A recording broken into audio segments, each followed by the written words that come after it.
I was muted. Sorry about the spoiler stuff going on there. Anyway, welcome everybody to another action-packed stream featuring Jason. My name is Jason. You can call me whatever you like, as long as you call me. We are going to be doing some Revelations QA, some cute little reveals here and there, doing some games if we can, hopefully, and just hanging out, having some fun times. Welcome, welcome. We're also going to jump into the Discord. Remember, if you are watching these live, by the way, we do have a relatively open-ish mic on the Discord, so if you want to jump in and just say hi, ask some questions via voice, you can absolutely do that. For those of you watching the VOD, I don't know why you're here, but I hope you're having a good time. Hope you've had a good day, you've slept well, all that good stuff, you're staying hydrated, call your parents, you know, the usual stuff. Take care of yourself, you deserve to be loved. But if no one else will love you, we definitely will, and that's exactly why we're here with card games, because that's how we express our love. It's just what we do. So let's go through and do some watching some stuff. First off, we have some card reveals to show off. This will include some repeats of some things that we've already shown off, but it will also include some new reveals. I just need to quickly check. I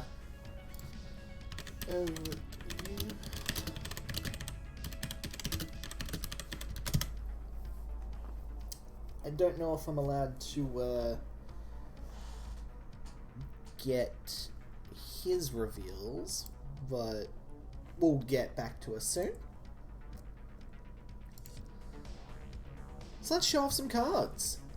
First off, we have a card that was revealed by Mr. Platform Disciple himself. Hold on, let me put this in the right area. Welcome, welcome, by the way, peoples, on the Discord. If you'll pay attention to the live stream, we're about to do a couple of little reveals going on. It's good times. Where is it? I've lost it. It was right in front of me. And no, there it is. Perfect. This is the first reveal that we're showing off. This is Cassiel, the Betrayed. Very fun, little interesting card. Has Vigilance, and when Cassiel the Betrayed dies, create a Cassiel's Grave in your hand. Cassiel's Grave is a card we have not shown off yet, and I will be very likely giving that honor to Platform Disciple himself. So make sure that if you're familiar with his content, keep an eye out for that. He'll be getting that exclusive little look-see in it. Alright, next up, we have a card that was revealed by Professor Wisteria. Fun streamer person that we've found. They decided they like us, we've decided we like them. It's a match made in heaven. Where is it? I just had it. Here we go. I'm going to move you to the side. And welcome to Drayson's Revolutionaries. This is a Genesis card, relatively expensive at 6 cost, but when you deploy Drayson's Revolutionaries, it deals damage to target enemy character on the battlefield equal to twice the number of cards you have removed and discarded from your hand this game. This might be a Genesis card, but it does have a lot of pairing and synergy with both Exiles and Overseers. But of course, you know, you could probably find ways to make it work with a lot of different things. This is the most multi-faction Genesis card that isn't actually multi-faction from the new set, in my opinion. But I haven't taken a look at every single card and made that evaluation. That's just something I'm noticing here and just really enjoying.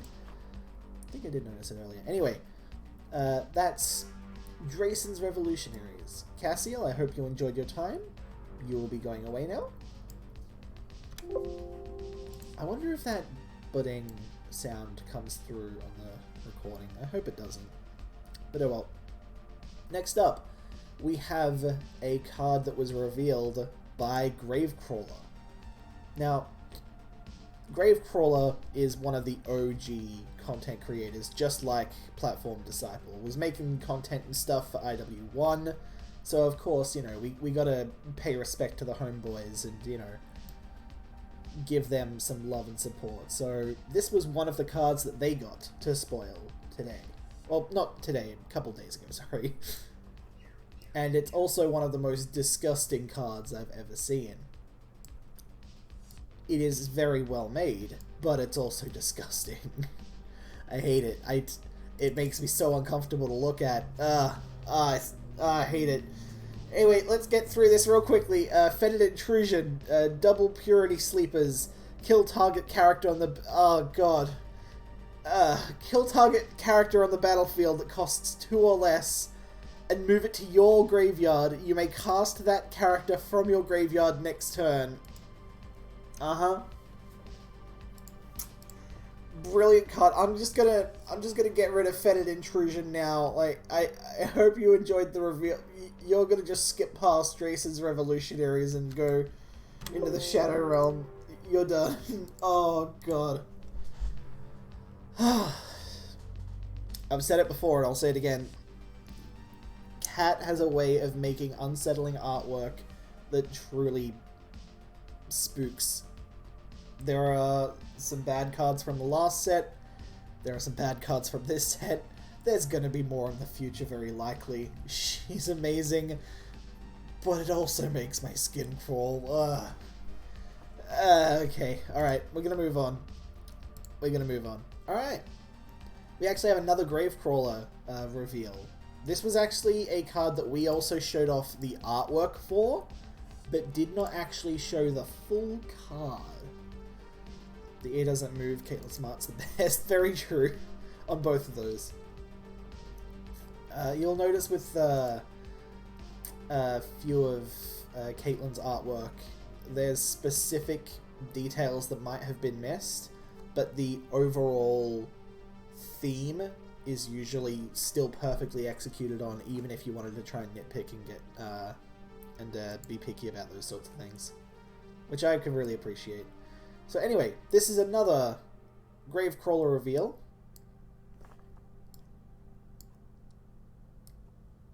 This is Immolated Ghoul, which honestly has a lot of potential. This is a 1-cost Flame Dawn or Sleepers card. Flame Strike 2.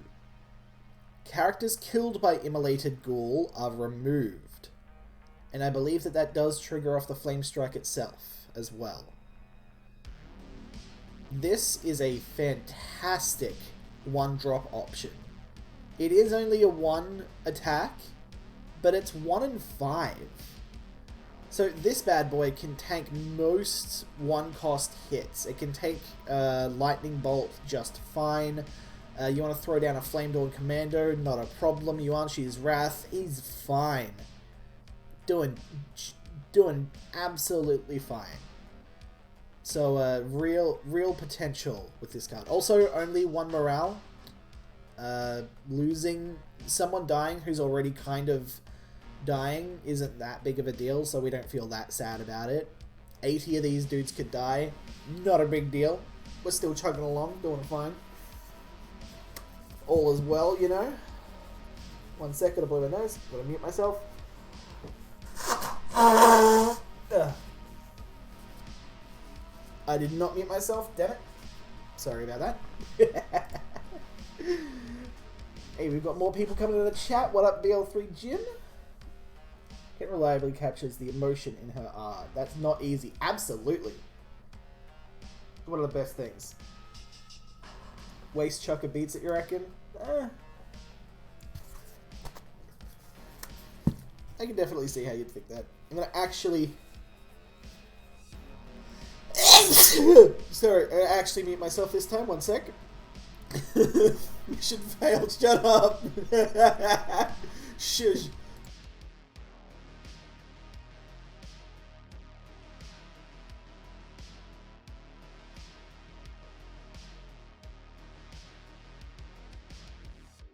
Okay. Cool. Waste chuck costs a discard. This is ASMR stream now. Hey baby, you like your sick card games? Because I'm fully sick. As in, I'm going to the hospital later. Oh gosh. Alright. Next up. Alright, let's go with this one. Another card that was revealed by the platform disciple himself. So where is it? Here we go. First off, thank you, Drayson's Revolutionaries. You've been fun. You're done. I hope you enjoyed your time. And here we have a fantastic little card called Keening Deathwing. Keening Deathwing is a single exiles purity 6 cost, 3 morale. It's a demon beast. Importantly, demon beast. Flying, deadly, plunder 2. When Keening Deathwing attacks, discard the leftmost card in your hand, and you can play it for exile 5. This card has a lot of stuff going on and a lot of potential. There is flying plunder. It has deadly, so you have to be very careful about what you block with. It has a discard trigger on it, and you go hand positive whenever it attacks because it has double plunder on it. It has some potential. It's definitely got some potential. I'm curious to see how far this card gets taken. Also, the fact that it's a demon beast, I'm wondering if we start seeing more Warpath Exiles decks popping up. Hand positive when it attacks assumes that it hits the fortress. That is true. That is true. It does have flying, so it means that it's a whole lot easier and more reliable to hit the fortress, but that doesn't mean that it's unstoppable. Warpath does like buffable flyers. Absolutely it does. I don't know if you'd see many people running like pack leaders or anything with Keening Deathwing. I don't think that's the most efficient play, but it's an option. It is absolutely an option. I'm going to mute myself again, 1 sec. Ugh.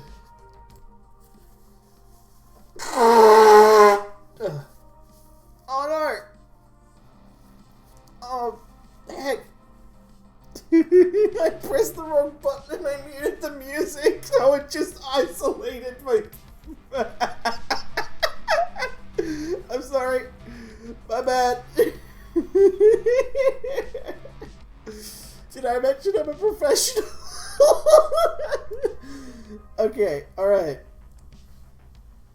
Sorry, I'm just so hyped from the card reveals. That's 3 in a row. I did mute last time. I sneezed before I could mute, and then I muted myself to blow my nose effectively. So I'll say 2 out of 3. It's still bad, but at least let's be accurate about it. Anyway, that's Keening Deathwing. Very fun card.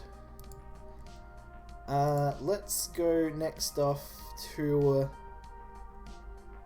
I mean, I just want to look at this card because it's a very fun card.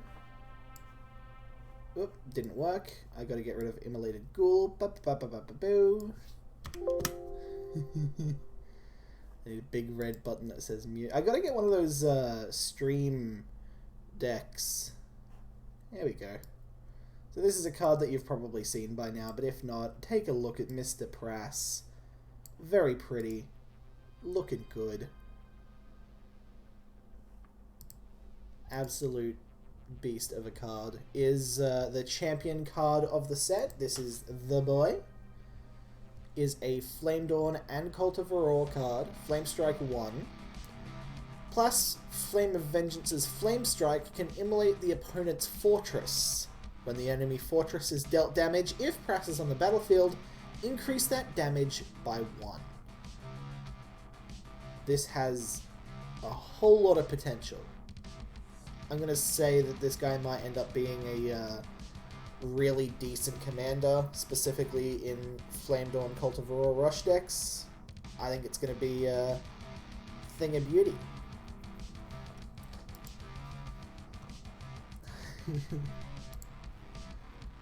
Alright, we're going to get rid of Prass early so we can keep Keening Deathwing on the screen. Prass, we've seen you a bunch. Thank you so much. Doopy doopy doopy doo.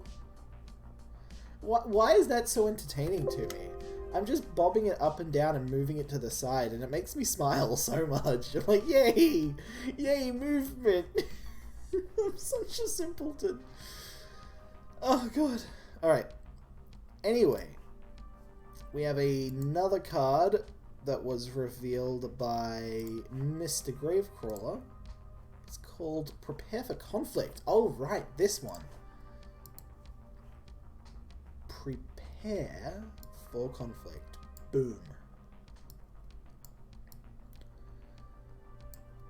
Now, this one does require a bit of clarification, because we revealed it, and we forgot to reveal what the new keyword did. So there was some confusion there. Anyway, Prepare for Conflict is a 1-cost Flame Dawn Warpath card. Very easy ability. The top 2 characters in your deck both gain +4 attack. It has Recall 3. This means that you can play this card from your graveyard by paying the recall cost instead. Now, do note that when you play it from your graveyard, it will be removed from the game, so you can only recall it once. But this can make a very interesting turn 1 and then potential turn 4 play, for example. I don't believe that it needs to be played back-to-back turns, so unlike Exile, where if you throw away the card it's only available for the next turn, I don't believe that Prepare for Conflict has the same thing.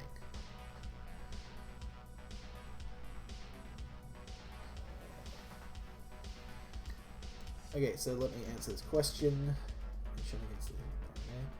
Enemy fortress can only have 1 stack of Flame Strike, right? No, I don't believe that's correct.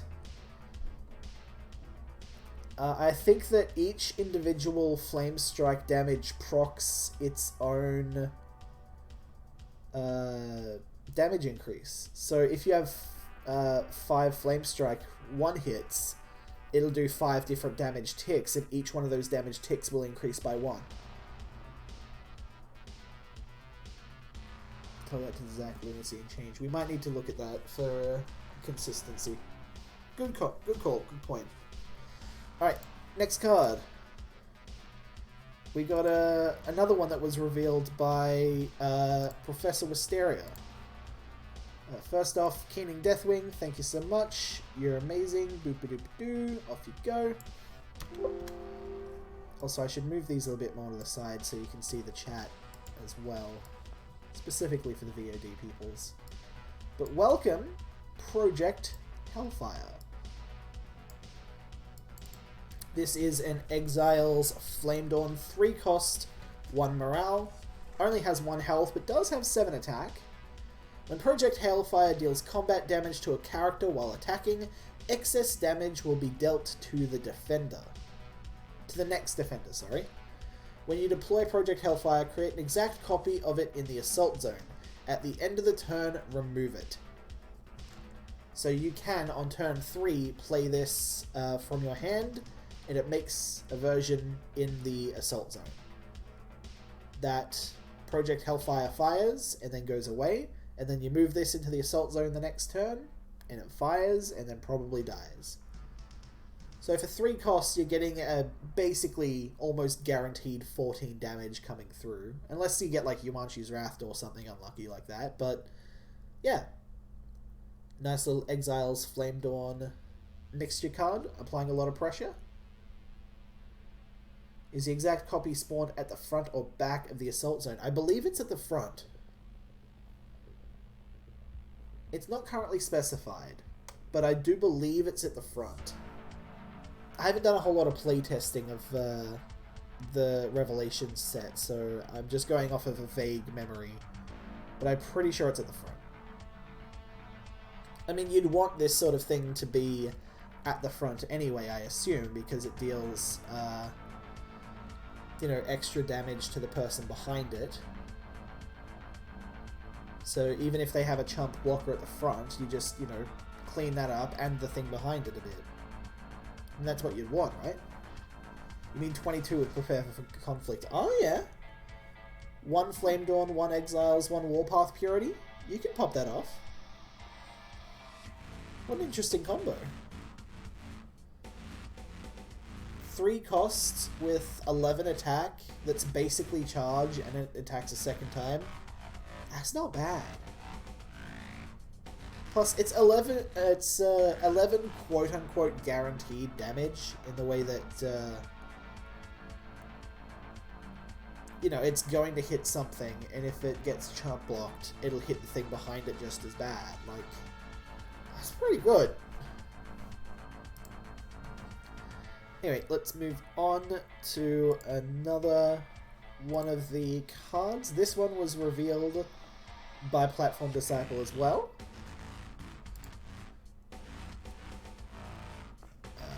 Where are we? Oh, first off, prepare for conflict. Thank you. Still hoping that doesn't come through on the stream.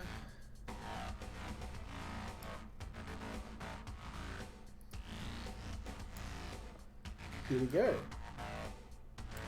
This is Talich Accords. Now, this is a way high-cost card, but I'm very worried about what's going to happen with it. It has potential. I don't know how, but I'm excited to try and make this work. It's an 8-cost Flame Dawn and Genesis Industries, so it needs to be both. For the rest of the game, at the end of turn, characters in your hand gain +4/+4. This is potentially big. It is an 8-cost card, so it takes a long time to get to this point. Notably, it's an ability, so if you were to play 2 of these, it would happen twice. Why not make it a unique artifact? We didn't want to have a high-cost artifact that was in 2 factions at this point. This is an ability. It doesn't have... The counterplay to this ability is punish your opponent for wasting 8 mana in a single turn and not getting any immediate benefit from it, and try and win the game before they play out Talich Accords, because at that point it's just going to be a very slow devaluation of all of your best cards as they slowly become less and less valuable.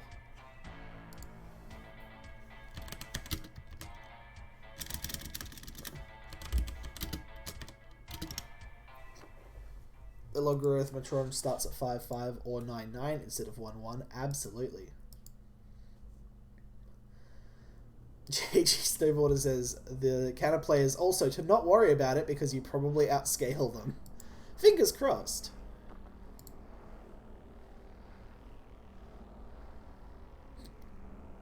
Alright. Oh, I got confirmation we've got some other cards that we get to reveal as well. Alright, Project Hellfire, thank you for hanging around. It's been a pleasure. Oh, hold on. Project Hellfire and Talich Accords. You can get 11 dudes. It's just like... Oh, okay. Alright. Alright, cool. Anyway. Go on. Next up, we're going to go through the 3 cards that Gamepedia got to reveal recently. So let's start back at the very top because he got one of the first ones.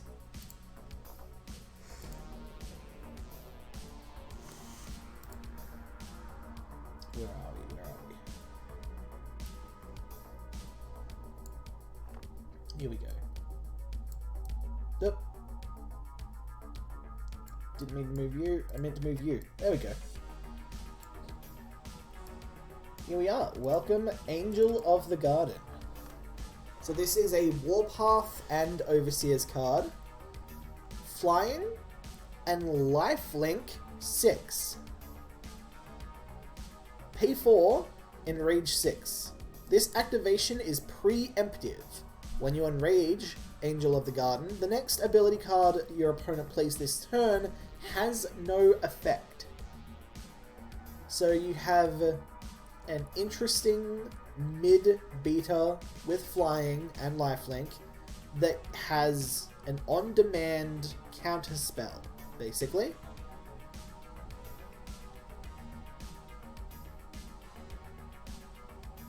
Very interesting. Also something to note, the Enrage 6 can trigger from the command zone at this point.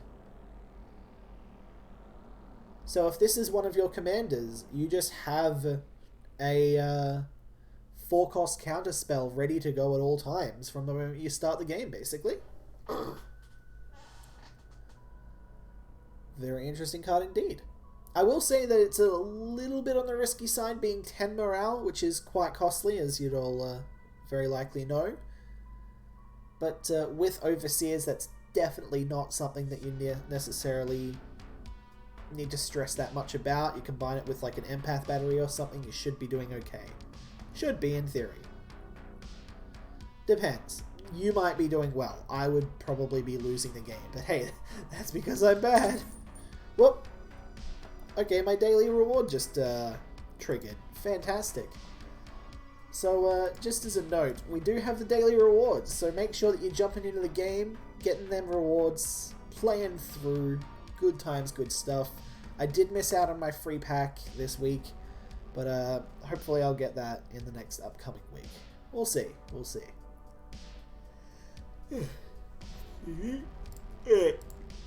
Back to the reveals. Next up, I just need to mark this spreadsheet correctly. Whoop, didn't mean to do that. Like that? Is that?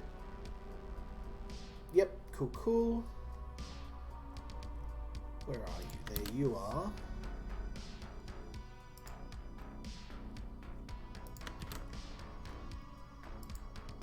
Okay. Got the next card ready to go.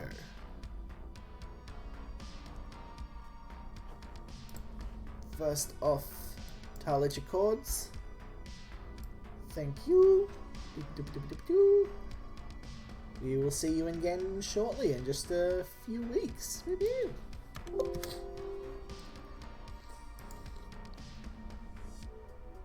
And here we have the next card, also revealed by Mr. Gamepedia. Remember the Giants. Why don't we close those? There we go.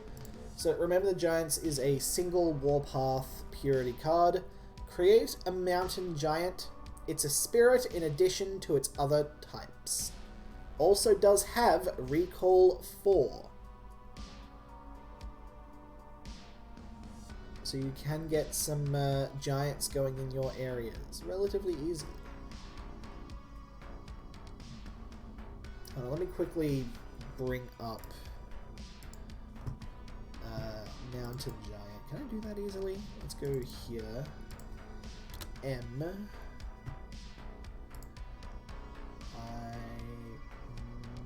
There we go.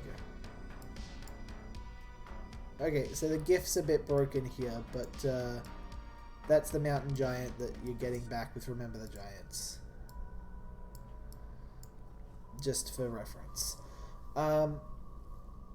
So the recall allows you to play this card from your graveyard for the recall cost, and it removes the card from the game to play it. So for 4 energy, you could play that from your graveyard, and it would remove the card. The GIF is broken, so it looks like he's punching 3 jets that are just going past really quickly. Man, heck this jet. Punch. Yeah, so that's Remember the Giants. Also, I've just realized, in this GIF that I've got, it doesn't show the purity cost. Man, that sucks. Alright. Whatever. Moving on. And delete that. There we are. Alright, so we get to mark that one as done. And 1. Aha! We have one more card to show off that has been revealed already. I'm looking in the wrong area. Whoops.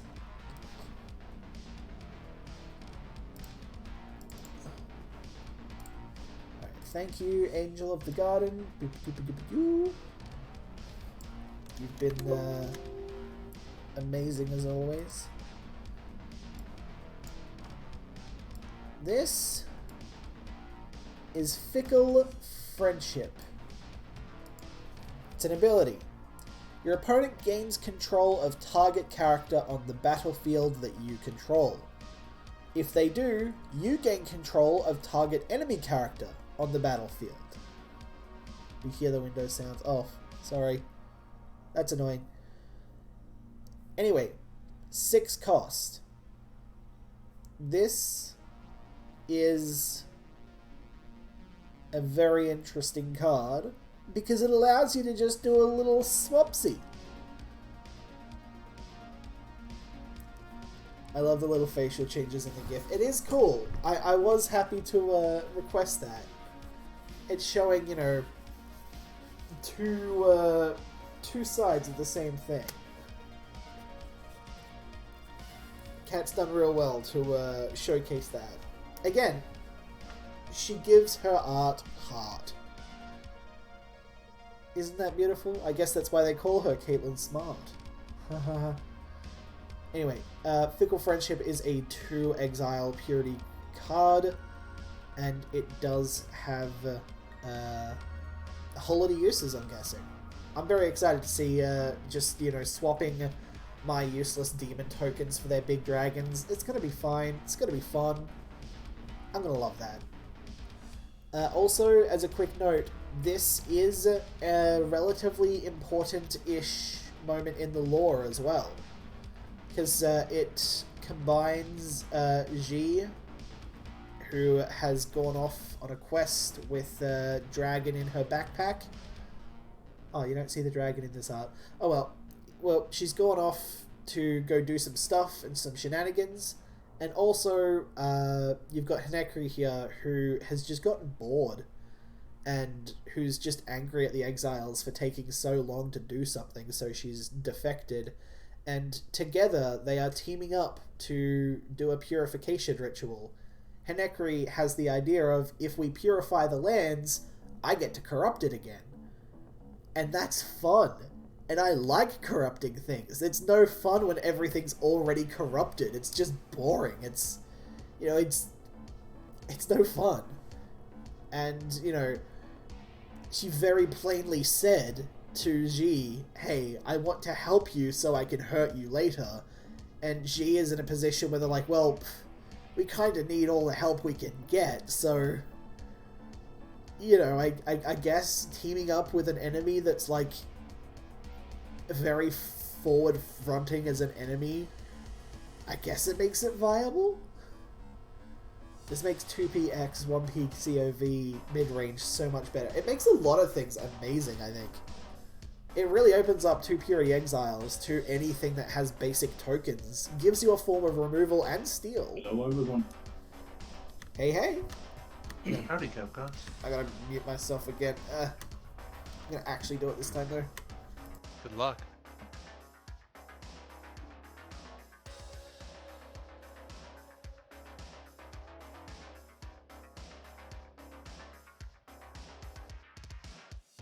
Oh god, it blew a hole through my tissue. Ew. I think my body knew that we were ramping up to a launch and that we're about to jump into massive crunch time. New revelations? Yeah? Bill? We're first off just showing off all of the cards that have been revealed by us and other peoples as well, just to catch people up on what we've seen so far. Where's the Jason card?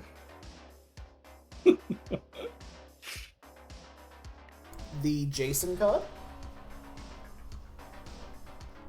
I mean, I don't have a card, but I did give a gift to a friend. I bought the high tier backer reward to give it to a friend, and I'm actually really happy with the card that they got done. By a miscommunication, it got thrown into this set rather than as a promotion, but still a very fun card. I'm very excited to see how people go. Boost Juice Cows, Jason's card. Shh. Shut up. Shh. What are G and Hanekri holding onto, by the way? Purification Stone. Disco shall set us free. Yeah. Hells yeah. Alright. I'm gonna move you. Put you over here. And then I can look at this. Alright.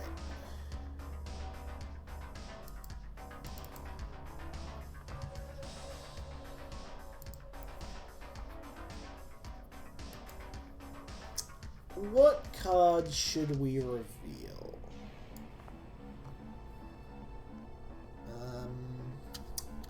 By the way, Kevcast, I did get your DMs. I'm just yet to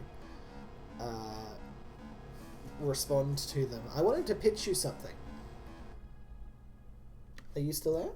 Where's Kev? Yeah, I'm here. No worries. You can reply whenever you want. Do you want to pitch me something now or? Yeah. I have a deal for sure. you. You can reveal that card. I'm worried. You can reveal that card that you wanted to reveal. However, to reveal the actual card, you have to get someone in Discord to say exactly what the card's text is. You are only allowed to respond to people with yes, no, higher, lower. That sound like fun? Which one of the cards? My first option or the second option? Yeah. Your first option, that one.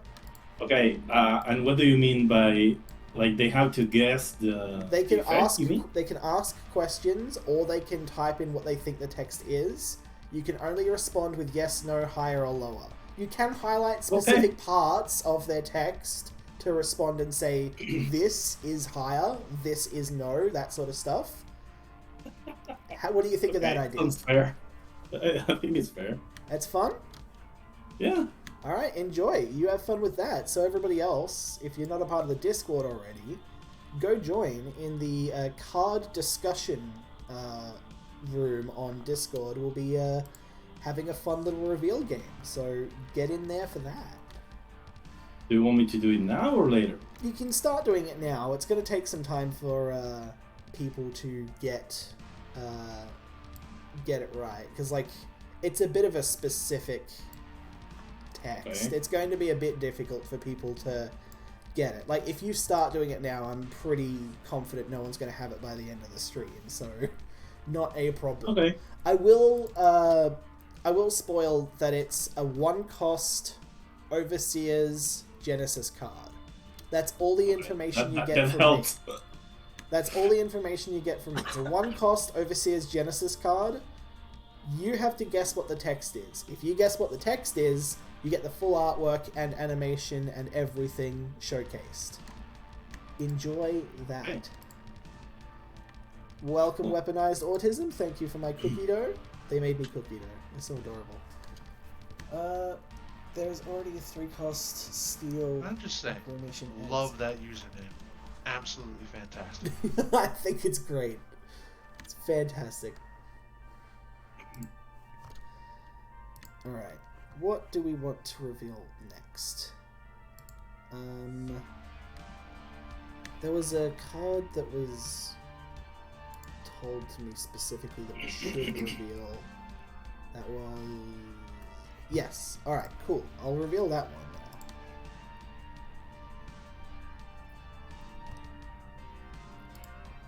now. Alright.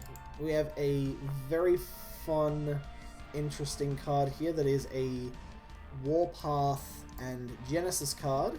First off, we have to get rid of Remember the Giants.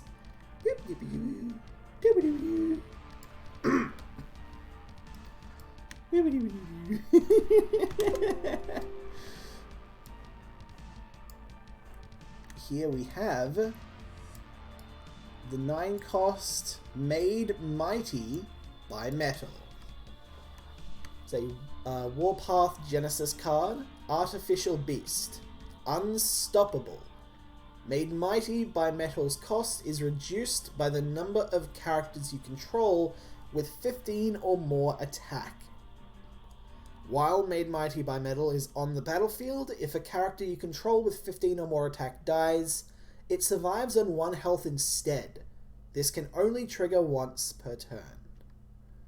So this is Genesis Industries seeing that, oh my god, those big beasts in Genesis, in Warpath are pretty cool. What if we made those out of iron and copper? What if? What would happen then? And they did it, and then they put missile launchers on its back, and it turns out it's a very effective weapon. Very fun.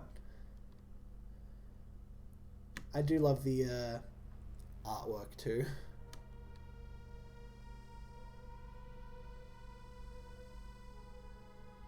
More nerves so unstoppable. Fair feedback to have. Fair feedback. Hold on, let me mark this off. LM.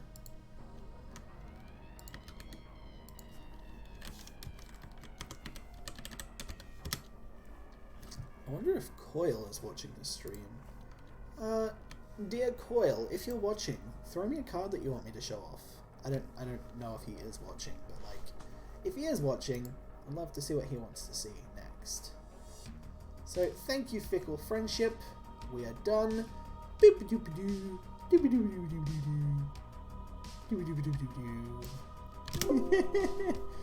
Once per turn seems overkill. Once period is effectively a multi-life. This is a once per turn multi-life. Is, yeah, really potentially oppressive.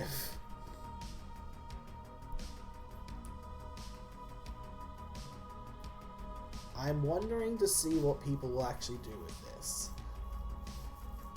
Also, just as a note, as a 2020, it is within range of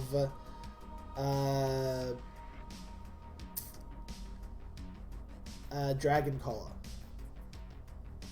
I get very excited whenever I see things that have more than 20 attack, because I'm like, ooh, Dragon Collar time, baby. That redirect is gonna be fun. Absolutely. I still think that Dragon Collar is a fantastic card, and that it's just being slept on. I believe that. I really do. I really like Dragon Collar. I want to steal things for 3 cost. Yes, I can only steal the big things, but that's okay. Odds are, I'm bad enough that my opponent's going to have the chance to play big things. Do I cap the amount of questions? No, bring it on.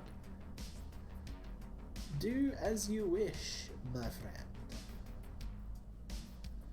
Okay, did that card get revealed yet? Okay, I can reveal this card because it's featured on the Kickstarter site that's going on live on Friday.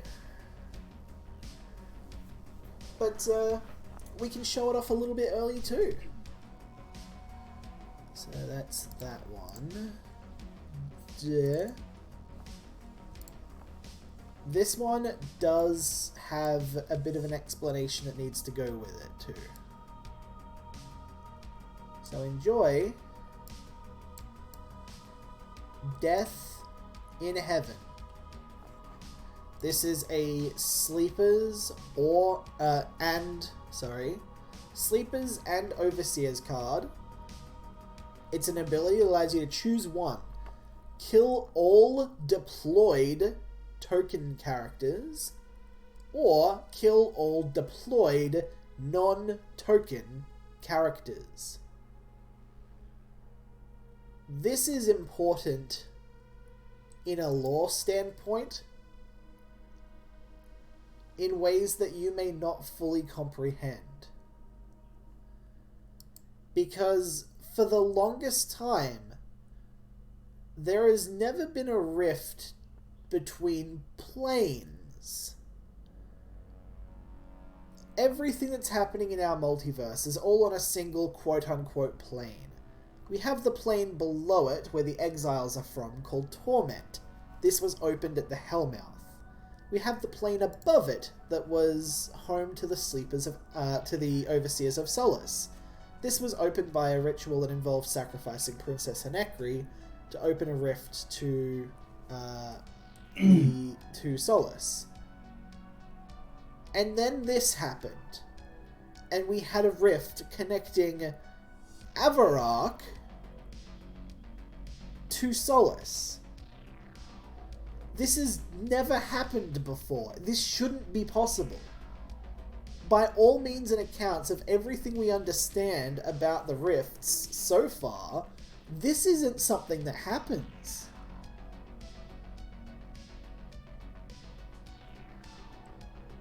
So yeah, this is a very important moment, and it does actually line up with the other card. Hold on, let me get rid of Made Mighty by Metal. Off they go. This does have lore connotations with this card as well. Cassiel the Betrayed. So I won't spoil the full story because you'll be getting a lot more information at a later date. But this rift that happened, that shouldn't be possible, that shouldn't have happened, it had to have happened somehow. And the number one plan and guess that we have so far is that someone did this. And Soul, let's say, deduces that Cassiel is responsible. Whether or not they are responsible, or whether or not that logic makes sound sense, remains to be seen. But they assume that Cassiel is the one that did this. And so they decide to take action. Death in Heaven and be like... I deduce this to be from their civil war. Yeah, but there's civil war, and then there's opening a rift to a zombie hellscape. You know, there are certain lines you don't cross, even in war. Will Overseers of Solace get a martyr this set? I don't believe so. Oh wait, no. Not as in a martyr card, as in an action... Yeah, never mind. No, ignore what I just said. Ignore what I just said. So yeah, this is Death in Heaven. It is a very oppressive potential board wipe. Also, does have a lot of potential synergy in... excuse me. Does have a lot of potential synergy in if you play a bunch of tokens from... you know, your other sleepers / overseers cards, you can board wipe and keep all of your tokens. And if your opponent is playing hella tokens, you can just do your best to pivot and just wipe their tokens. I'm so out of the lore. I thought Avarak was cleansed, or rather a cure was synthesized as a letter was cured. So they have a cure. It's not easy to make. and it does have limited success, but they do have a cure. That doesn't mean that they suddenly have the ability to cure 3 billion people. Let's say that that's the population of Avarok. I'm not confirming it is. I don't think we actually have written down anywhere the actual population of Avarok. Anyway, they've cured tens of people. Like, they have cured people, but it's tens of people. It's not thousands, it's not millions, it's not billions. Having a cure doesn't mean that they have the logistics to get it out there. And also, as a note, the cure that they have at the moment does not work on anything that reaches the brain dead state. If something is being infected, they can cure that. If something is infected but the brain is still alive, they can cure that. Once the brain reaches its undead state, they can't cure that.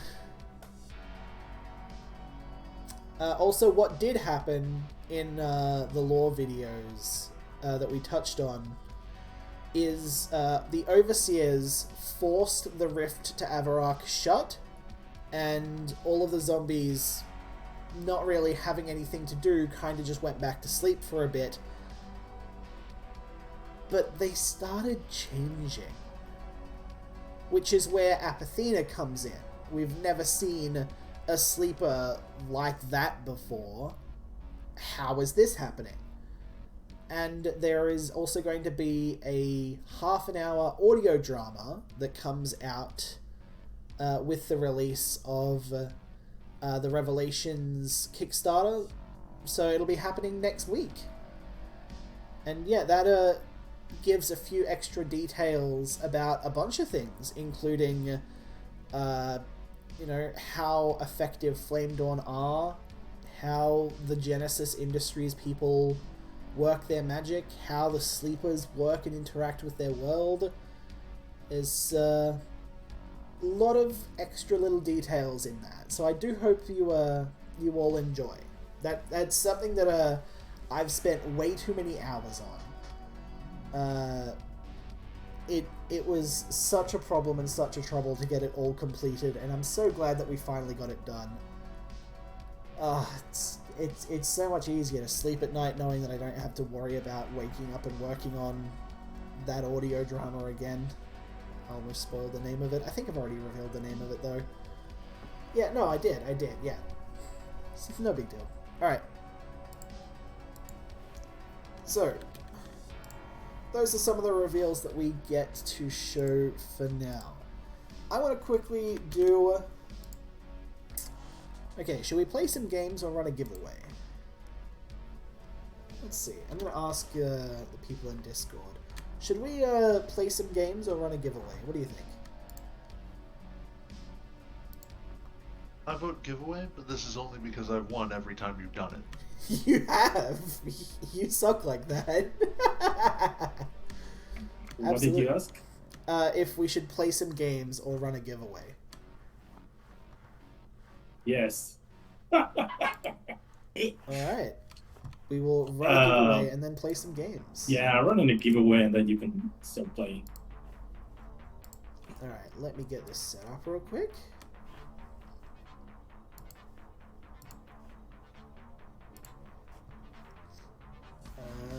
It's... Where am I going?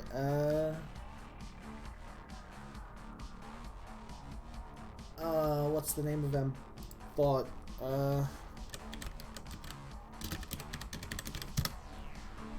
forgotten the name of the bot. Is it just MooBot? I think it is. I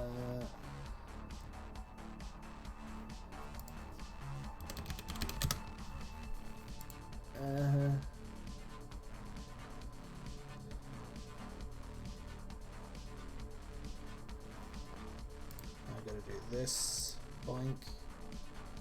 Doink.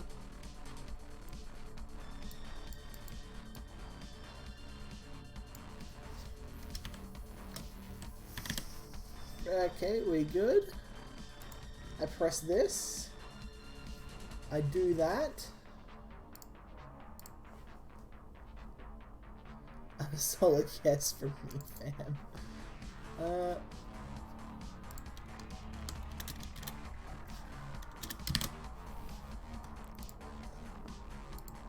I'm gonna get rid of these 2 cards. Sorry about the noise. There we are. And boom. We're gonna jump into a game, but in the meantime, the giveaway is now open. Let's go, Big Bonnie. Hey, we found someone. Good luck, good luck.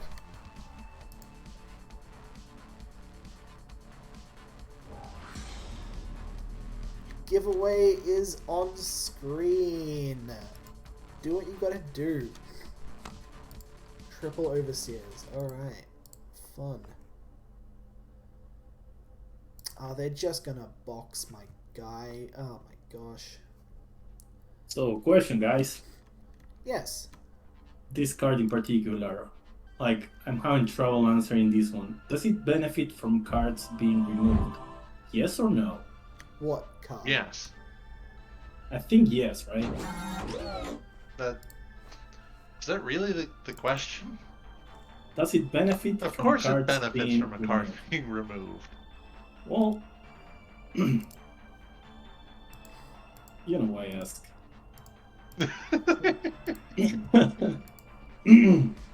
Thanks. No worries.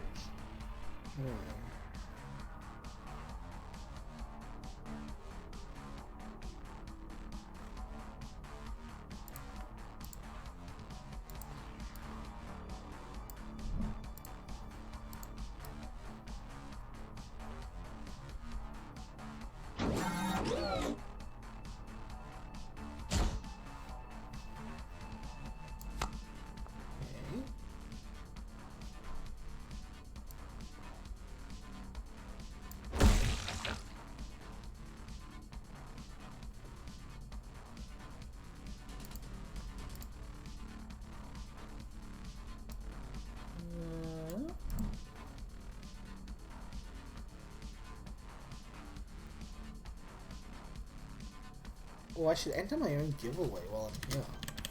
Free. Give me that giveaway.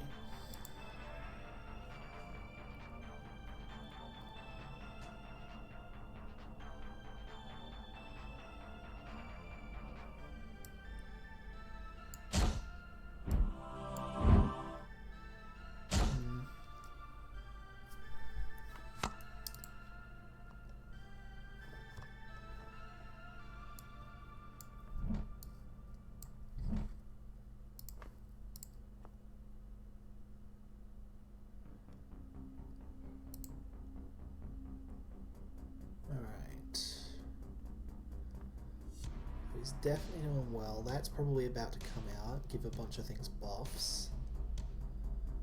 Forerunner.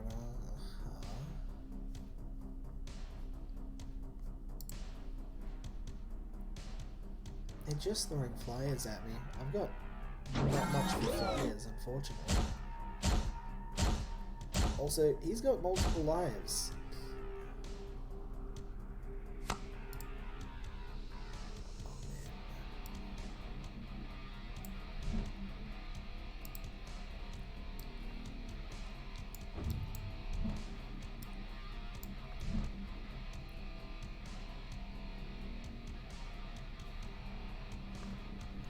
Thinking.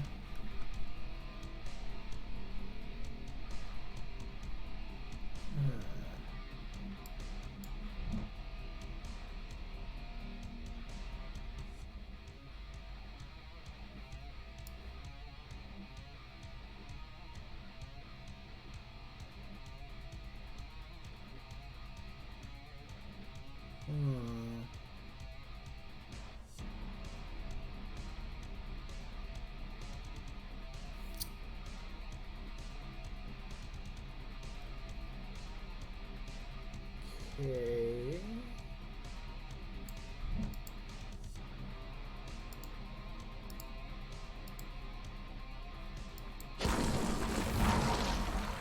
I think that might be the best bet. And they are just wildly outpacing me at this point.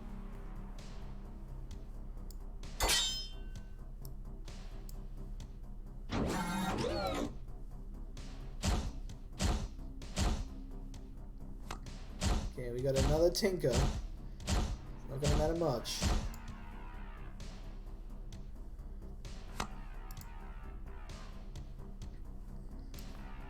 That goes there. That goes there. That goes there. That's literally all I can do. I think I've just lost to the rush here.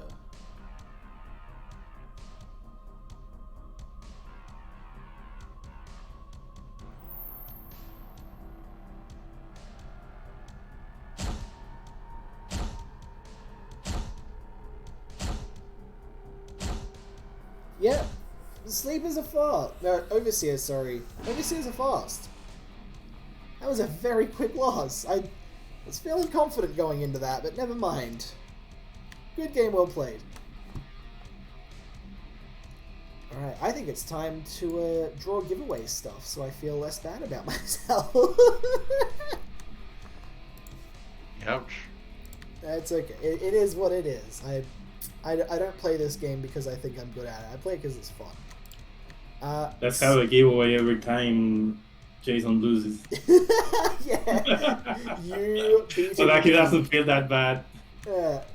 If you beat me, your reward is that you are responsible for someone else getting some cool cards. And that's gotta feel nice. No deal.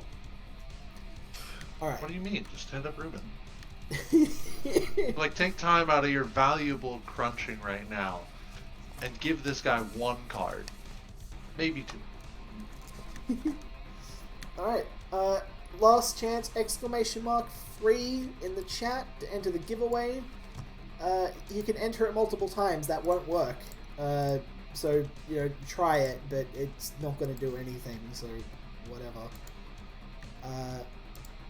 Yeah, let me get some cards ready.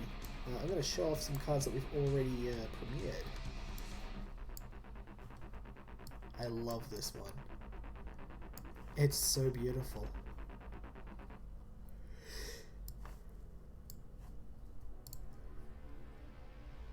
The art on that card is beautiful, man.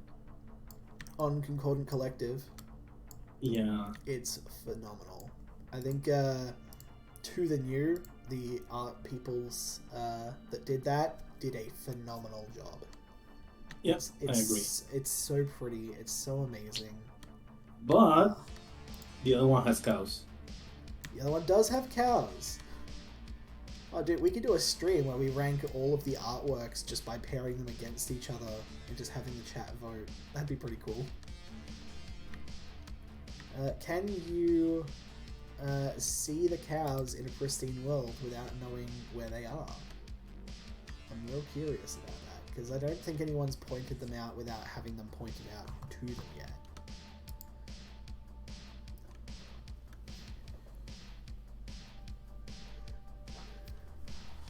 Not as pretty as Fetid, TBH. I mean, fair.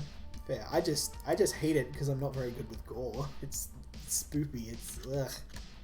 It makes me feel very ick.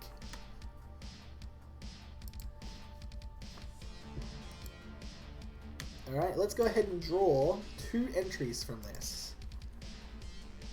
I'll explain how the giveaway works in just a moment. First off, our winners are... Nadar is the first winner, congratulations, and our secondary one is... Oh my... Of course. Of course. How does this keep happening? We're not doing anything to make this happen. Why does this happen? Also, Nadar's in the Discord as well. Why does this keep happening? I mean... I told you the first time it happened. Yeah, but why were you right? You clearly don't believe me. Why were you right? That's my only question. In a way, I'm surprised you, Jason, didn't get picked. Because that always happens. That does happen sometimes. Oh well. We don't get to be lucky every single day. Alright. So I'm pretty sure both Nadar and JJ Snowboarder know how these giveaways work, but just to explain things for those watching at home, we're going to go ahead and open up 2 God Packs, and they both get to choose 1 card from each of them that they will then get a copy of brand shiny new for them to enjoy. Nadar is going to open up and get the first pick of the first pack. JG is going to get the second, and then for the second pack we're going to swap. So JG gets the first and Nadar gets the second. Nadar, sound off in the chat that you are here and ready to go, and we can do this giveaway opening now. He's also in the Discord, but he is muted and deafened, so I'm not 100% sure if he can hear me. Who's in Pristine World? That's Soul's Girl, right? But who's the flying one? Is it Soul's Girl? I don't think it is.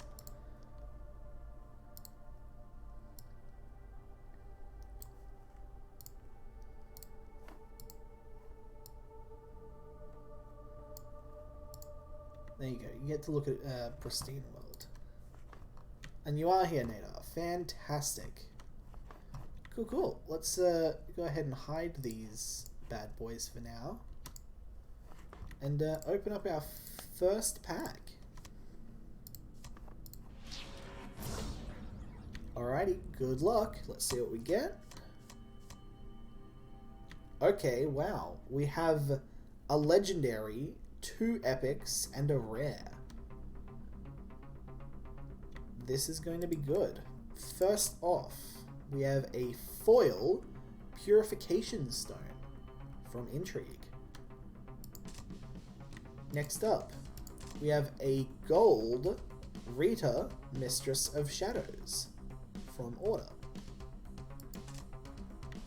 The following card, a gold Calamity from the core set. Thing of beauty that. Next up, we have a gold foil Silver Star, the Fallen Crusader from Order. And finally, we have... nice cards, man. Yeah, this is a great pack. We have a gold Defiant Hermit from Infestation. Yeah.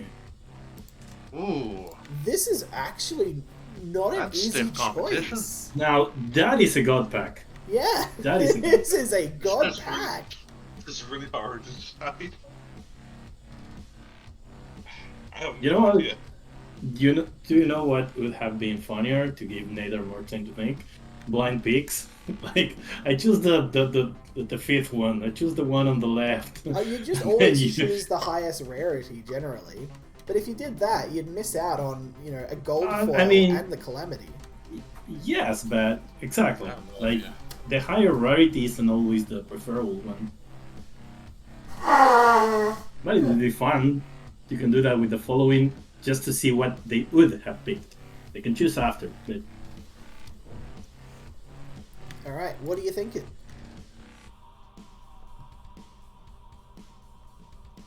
I have no idea.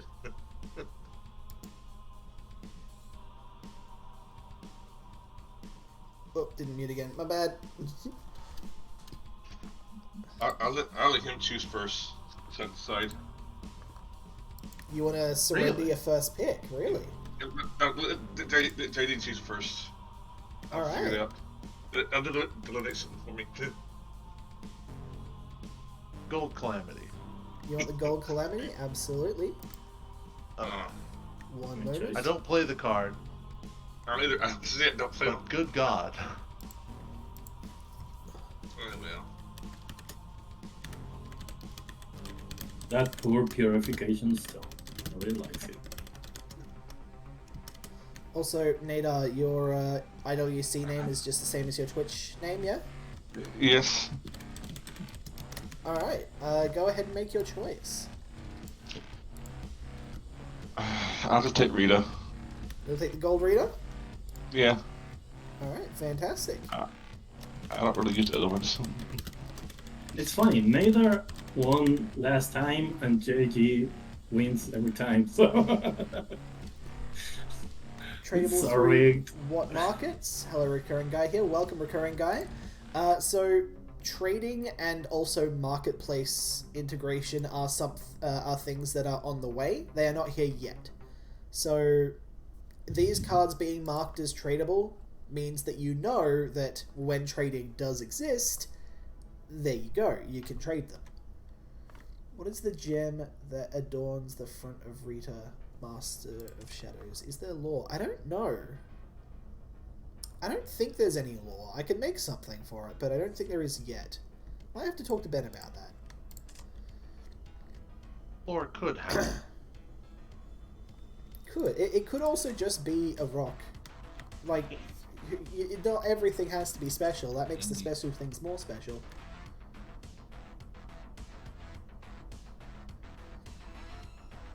It's in a very distracting spot. Fair enough. Alright, moving on. Getting rid of that distraction. Let's go to the next god pack. Good luck.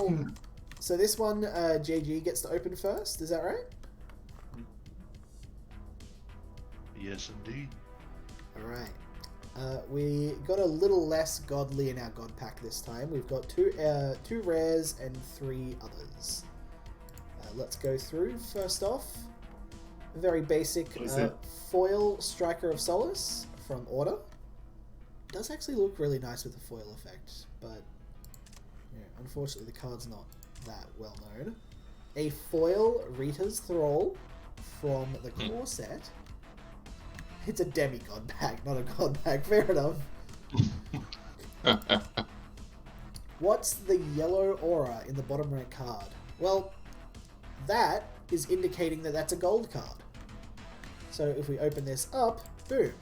Gold Genesis Construct from the core set. And that means that these two are gold as well. So next up we have a gold Aliarum, the Prognosticator from Intrigue. And final card is a gold Dehumanize from Rise. Alright, Mr. JG? Oh, nice. Okay. I'm gonna go ahead and mute Nettar's myself and kindness sneeze. in the previous pack. Go ahead and take first pick. Aw, that's adorable. Dehumanize.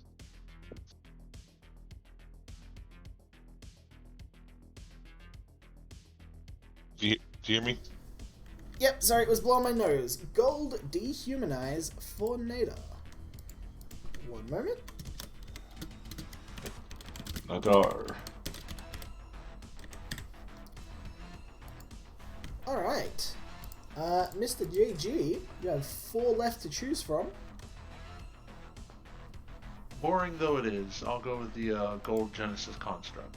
Gold Genesis Construct. Absolutely.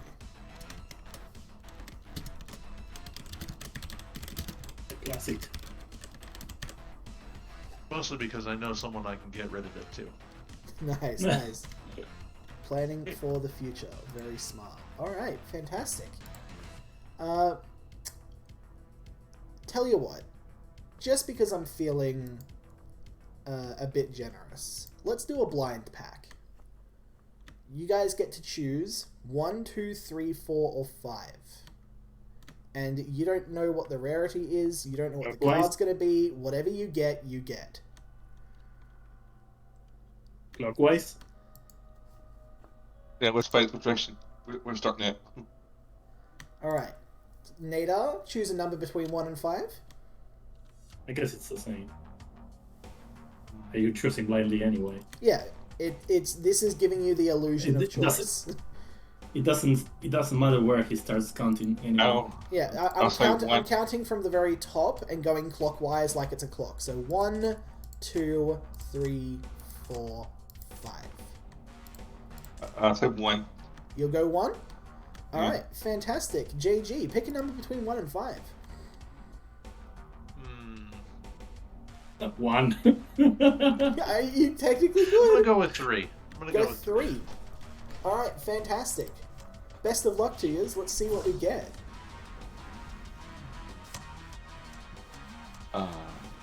Alright. Alright, so 1 and 3. First off, if you picked 2, you would have got a foil Annihilate. If you picked 4, you would have got a gold Zealous Protector. If you picked 5, you would have got a Gauhan the Stalwart. Nadar, you picked 1. You get a foil Cassiel the Selfless from Ascension. Not bad at all, not bad. And Yeah. JG Snowboarder, you picked 3. You get a foil Shifting Stone from Infestation. Huh. I might be able to get rid of that. Congrats. We'll be doing more giveaways either later today at the end of the stream, or we will be doing a live stream for the actual start of the Kickstarter event, and there will be plenty of giveaways there. We want to get as many people as we can online and hanging out and stuff for the launch of the next set, so absolutely we're going to be giving it away now, as the Red Hot Chili Peppers once famously said. So let me quickly note this down. Got to put it in the right chat. JG Snowboarder. I finally got a match against someone other than Gamepedia, whom I've been stepping on for the past like 4 games.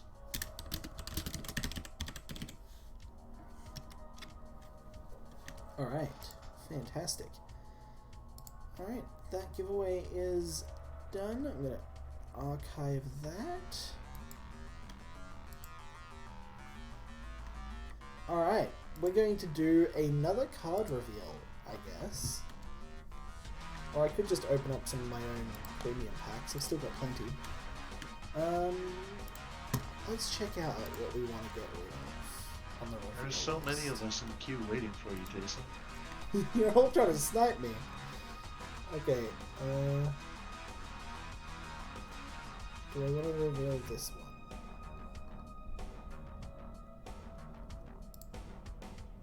Not that one. That one?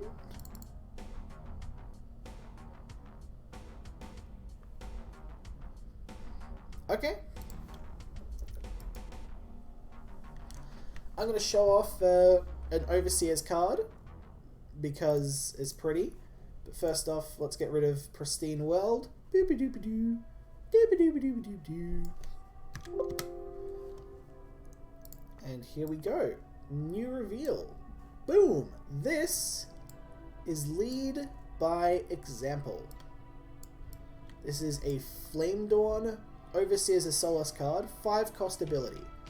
Until the end of turn, when a unique character you control attacks, characters you control gain +2/+1 until the end of turn.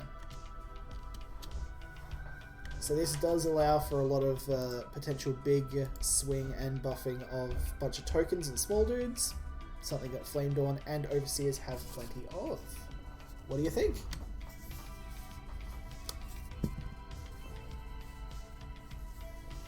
I'm not looking for more Flame Dawn Overseers.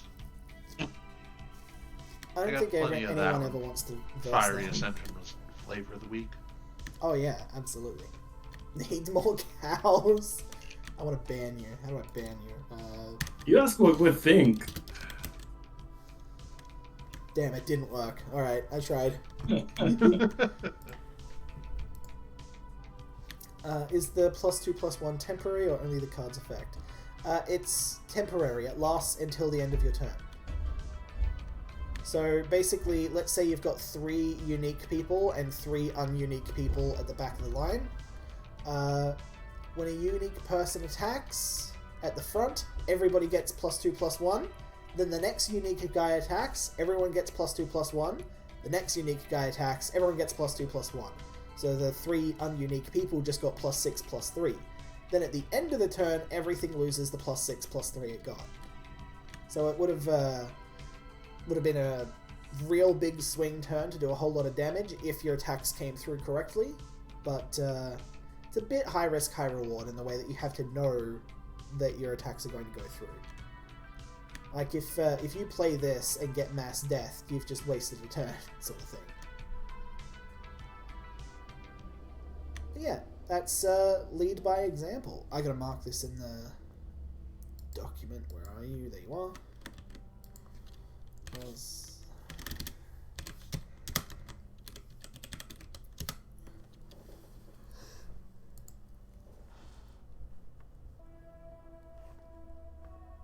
Alright. Wonder if I should do another one. Let's do this one. I think this one might be a good one. Alright, Concordant Collective, you're a really pretty card, but you're done. Sorry that it goes ding. We have a new unique character to show off from Flame Dawn. Very fun. This is a card that has some lore significance as well. First off, let's lead by example, just throw you over there. This is Vesta, Firebrand Commander. Only 1 Purity Flame Dawn, is a 5 cost, 10 morale, so relatively expensive. Unique character, 6 attack, 10 health, so kind of on par for what you'd expect from that sort of costing in Flame Dawn. Multi-strike 2. When Vesta, Firebrand Commander, attacks, all characters in your deck and hand permanently gain +1/0. So a permanent buff to everything you control ever. Just a little one, but it does happen whenever they attack, and they do have multi-strike, so it can trigger up to twice in a single turn. Maybe throw a repeated strikes on that, and you can do it 3 times if you really want to. But yeah. Something to note, this character is very strong, mostly because nobody thinks about the breakpoints that a lot of Flame Dawn cards sit on for trading into defensive, which very nice to get even just +1 off for a lot of these, like say Greedy Ransacker.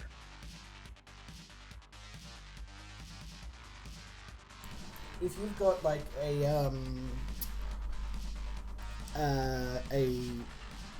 deck where you've got, like, for example, a couple of Flame Dawn Knights that are 7 cost. Sorry, I just realized I wasn't talking on Discord. If you've got, for example, a bunch of Flame Dawn Knights that are 7 cost, 7 costs, no, 7 cost, 7 power. 7 powers generally don't trade that well into a lot of defensive things, because they usually have approximately 8 health. But if you start tipping that scale just a little bit, it's going to start becoming more and more oppressive. It's just going to be real fun. Sorry. Yeah, Vesta is the commander of the Firebrand. Firebrand is a faction within the Flame Dawn. These are basically people who have experienced a near-death experience on the battlefield and no longer consider themselves alive. Because, you know, my life should be over at this point. The fact that I am still living is, you know, essentially null and void. I should be dead by now. And as a result, these people don't fear death. They are more aggressive and more ruthless than anyone else in the Flame Dawn Empire because they don't fear death. They accept that they will die eventually and have a mission to do. And if you're in the way of them and their mission, they will do whatever they can and whatever they need to overcome you. Vesta is the person in charge of these people, and it's said that she's the only one who knows how to strike fear into those who no longer fear death. But also does have a heart of gold and does want what's best for the Flame Dawn and its people as well. You don't necessarily see that. They have a reputation of being a bit of a badass, and them having a good heart would get in the way of that, so you don't exactly get to see that happen very often. Yeah, this is Vesta. Very fun little character. They do make they do get a reference in the audio drama, which is why I thought I'd quickly get the chance to reveal them now. So when people hear the name Vesta in the audio drama, they're not going to be like, who's that? Who? What? I mean, they probably are still going to be like that, because, you know, a total of about 40 people are going to see this stream/VOD. So, you know, you 40 people enjoy the audio drama, you know who Vesta is. But yeah, the rest of it. Lead by example with Irael, who attacks 10 times, will be hilarious. Oh, Jesus Christ. Oh, that's the OTK. Oh, boy. Alright, fair enough. Fair enough. Alright, fun little reveal. Thank you, Vesta. I think we can get rid of... Whoop. We can get rid of lead by example now.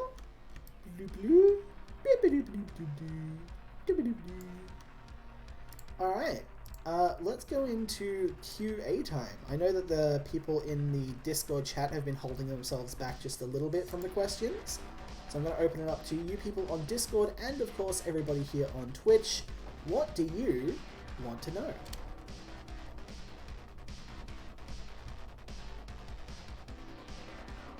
While we're doing QA stuff, I think I'm going to quickly jump into another game as well. I'm going to try and go a deck that I know actually works. Alright. Q&A time. People who want to know some things. What are some 3 purity cards? Ooh, are there any 3 purity cards in this set?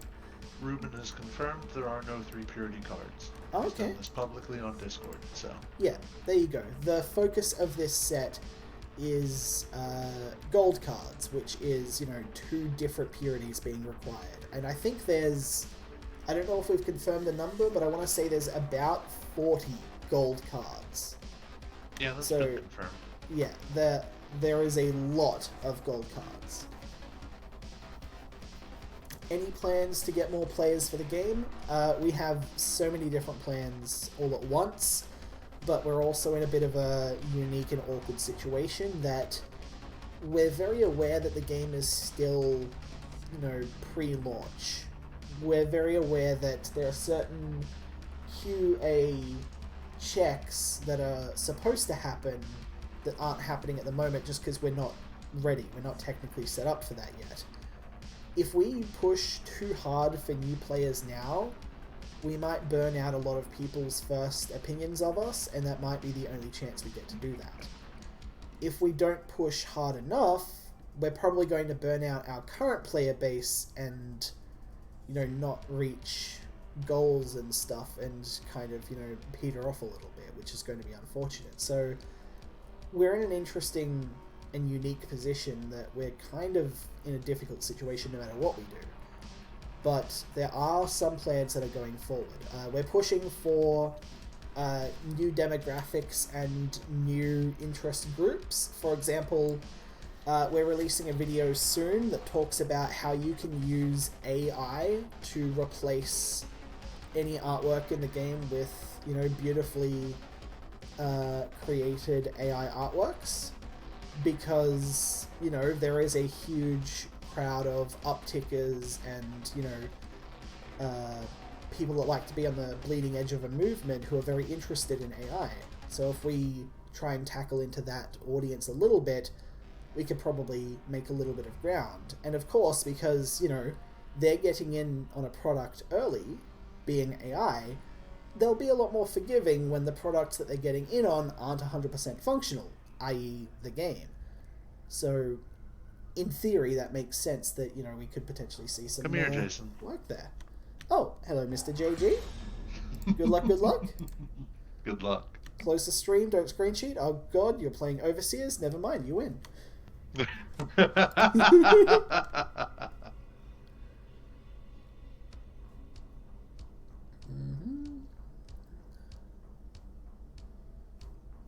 4.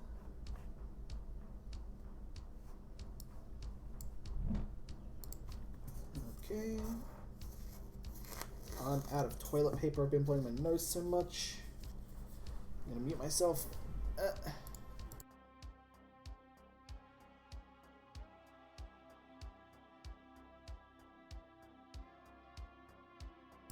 Alright.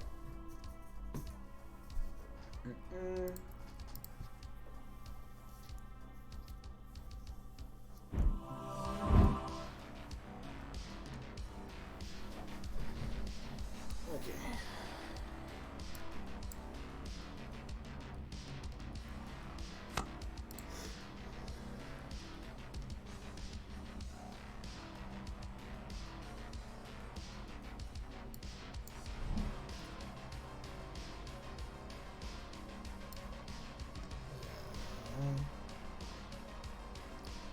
On.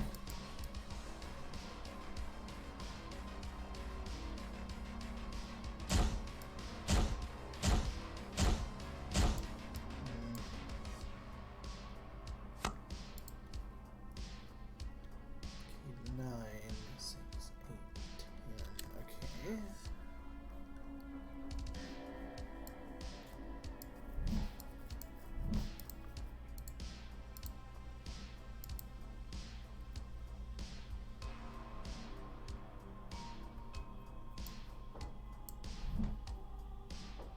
Alright.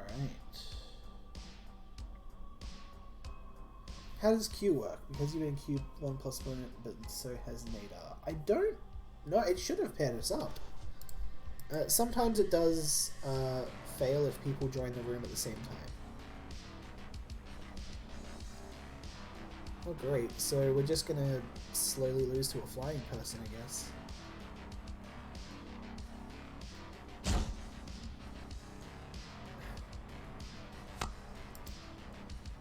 Vanilla character would take damage.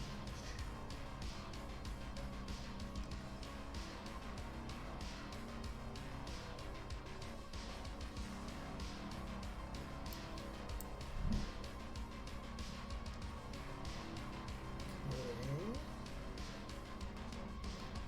Hold on.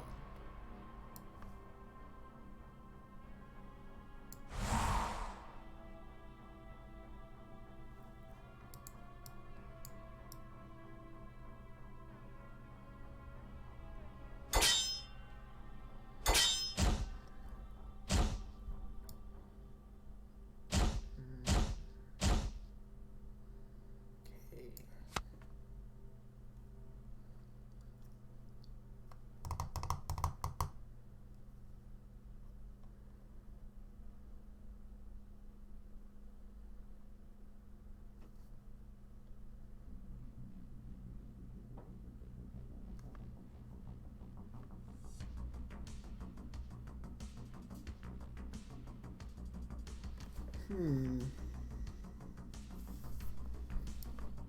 Do that.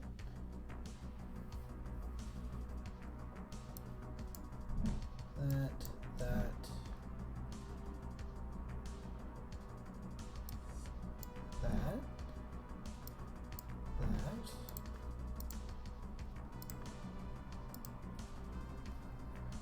Alright, I think that works. 8, 7. Yep, this should work.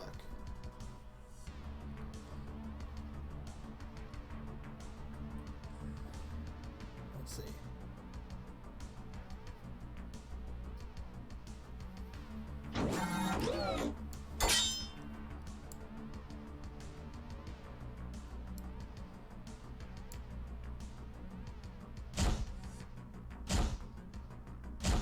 Okay, we cleaned up 2.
Let's try this.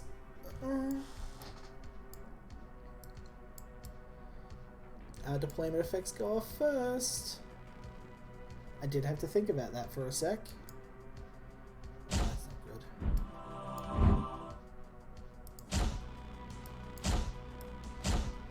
Okay. So first off, what was this? Okay, but maybe played from your graveyard next turn. So that means Luca is being played next turn.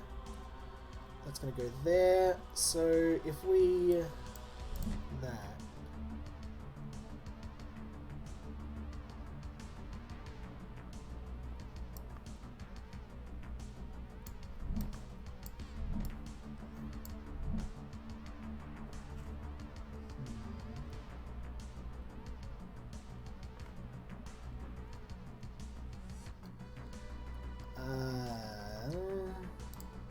Let's go.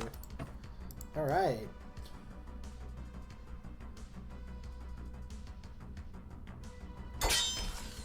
Zoop.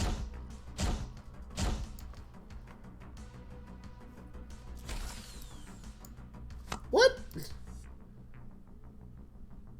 Permanently? No. Okay. Fair enough. And you take here.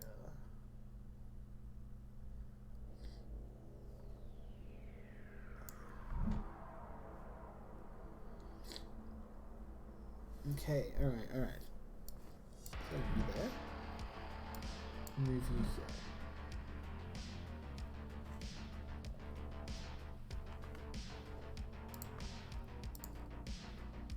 You there. That.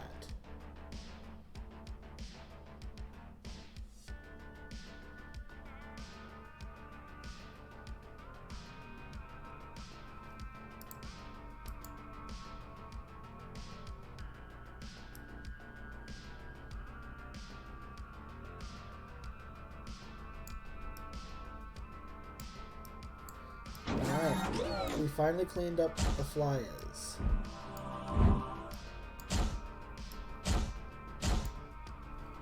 Alright. And we got a big boy buff coming. Oh dear. Oh dear. Alright.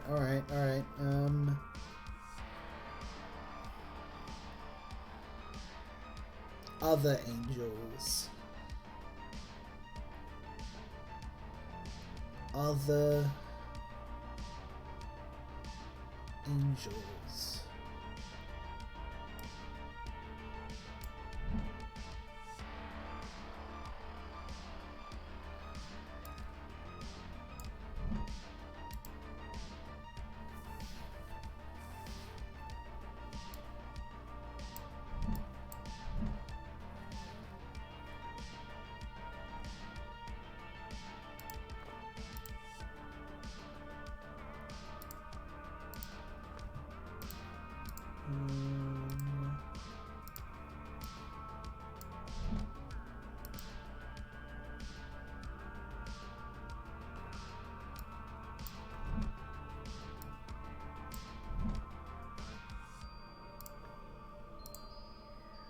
Wait, I'll just do this. Have you there. Have you there. No. You there, you there. You there? Yeah, whatever. I'm just going to end the turn before I overthink it.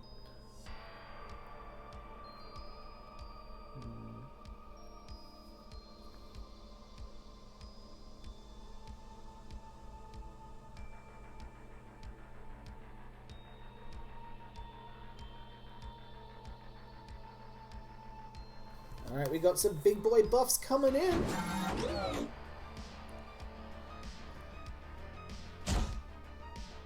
Alright. Alright, we got some action.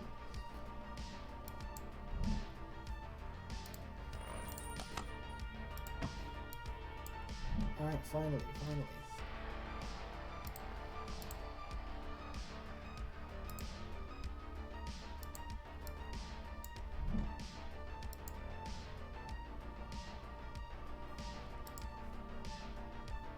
Oh, Jesus. That's so big. I'm real worried about that.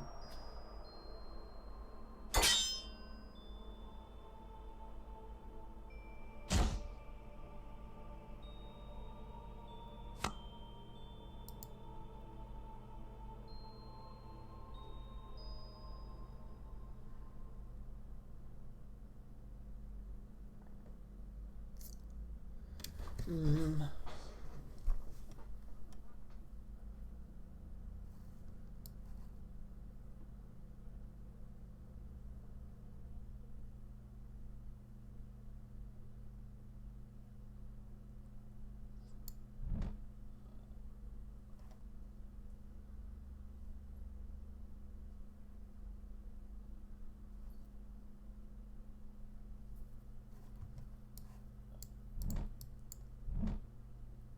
Uh-huh.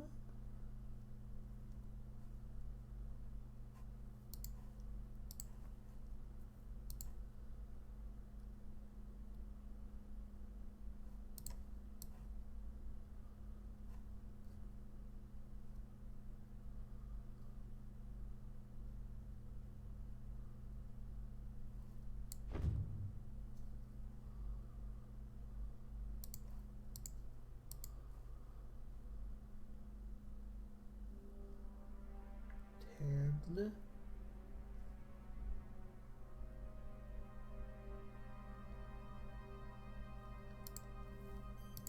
wait, hold on. That there. That plays. That's on 5. This puts it to 10.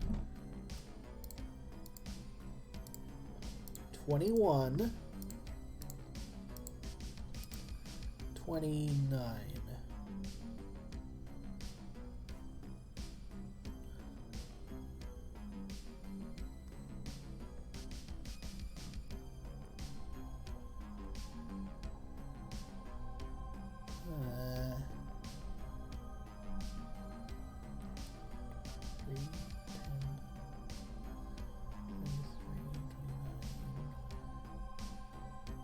Heck, I don't think it's gonna work.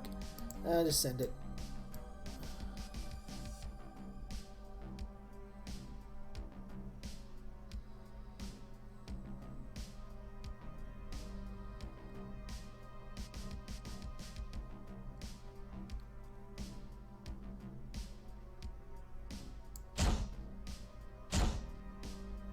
All right.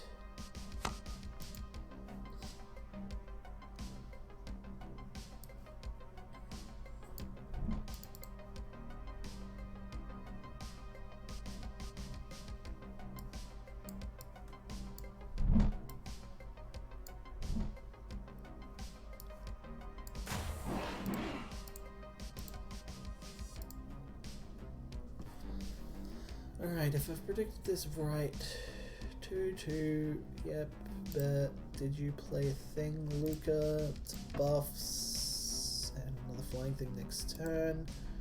Alright, we've got him in the danger zone, and we might be able to threaten a tie. Let's see how we go.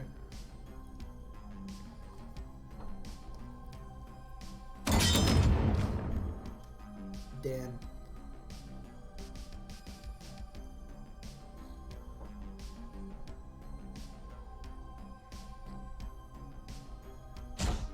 I lost my commando, that's a shame.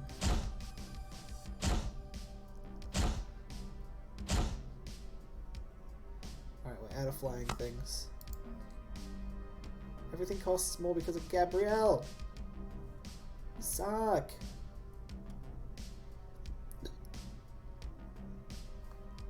Alright, I think we're gonna have to draw a card here. Now let's shuffle. Wish me luck. Ooh. 7. 3.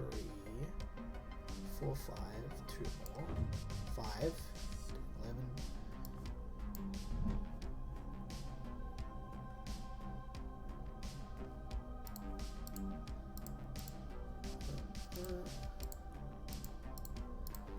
This is all I really can do. Unfortunately, I think I've been bested here. Could have gone for Tithe Commando. 5-5 hit last turn. I know.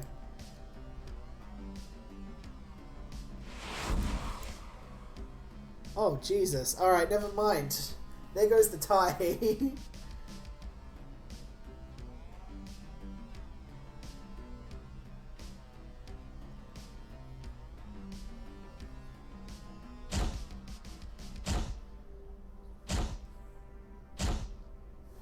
Oh, he hasn't won yet.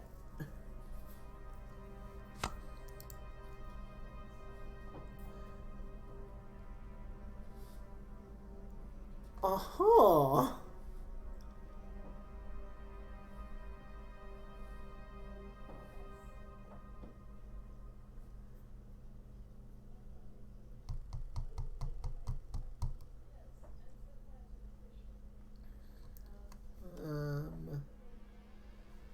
Okay.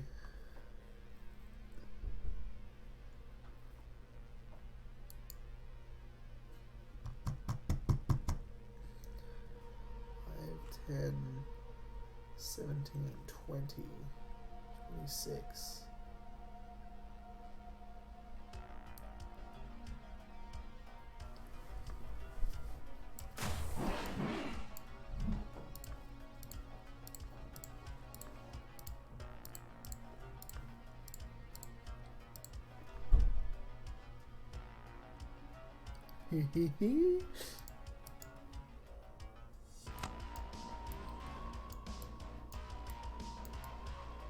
Alright, we couldn't have won on morale, unfortunately, because of Feast of the Dead. Very smart.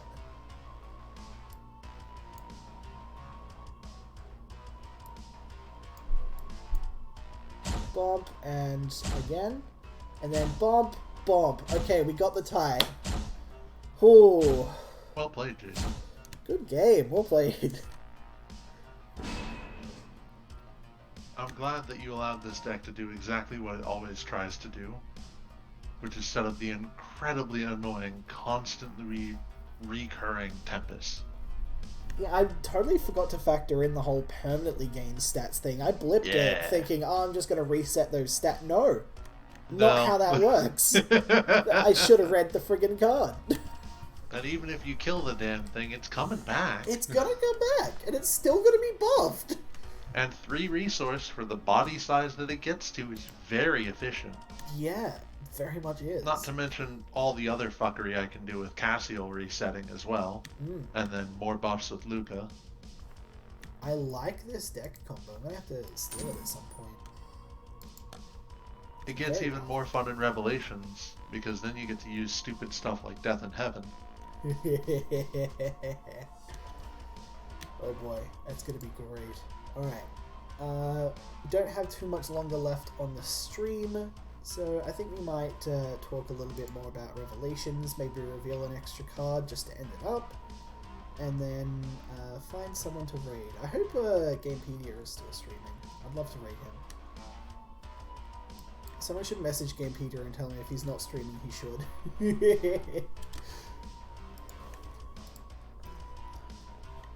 So far they know this about the card. 1 cost, yeah, oh, this is artificial.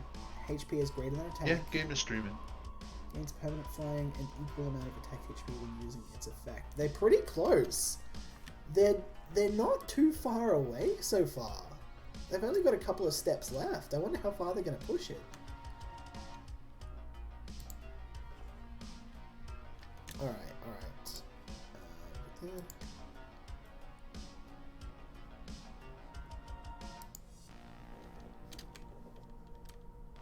Oh.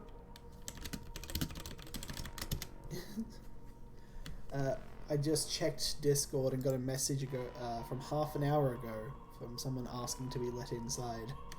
I do not know if they have been let inside. Oh boy. That's alright. Good. Alright, good for they got let inside, good. They weren't just waiting out there for half an hour without anyone letting them inside. Good. Alright, so I'm gonna mark Vesta on the list. I have a list of every single one of the cards and who's revealed it / when. Very useful for me because I don't have to worry about, oh, am I allowed to reveal this one? Or has this one been revealed? Or, is someone else revealing this one? It's so good. I love organization. I love spreadsheets, man! Spreadsheets are great! Alright, I've just gotten inspired. I found the next card that I'm going to be revealing. It's one of my favorites. Not just for the effect, but for the artwork as well. And it has a bit of potential cheese factor to it, which I always love. So I hope you're all ready. Where are we?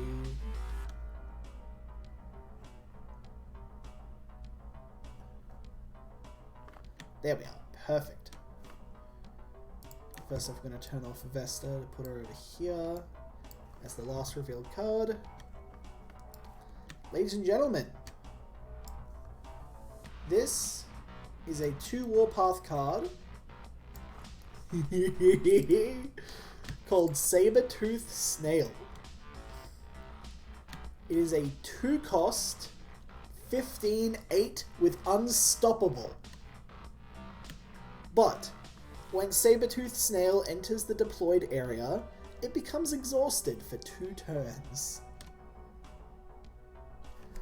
This is a phenomenal card, and I love it. It's just a vicious snail. And that snail will kill you, but that snail is slow. I love a Sabertooth Snail. It's so dumb. It's such a fun card. I'm legitimately concerned that we're going to start seeing people flop this on turn 2 instead of Brings Life by Passing.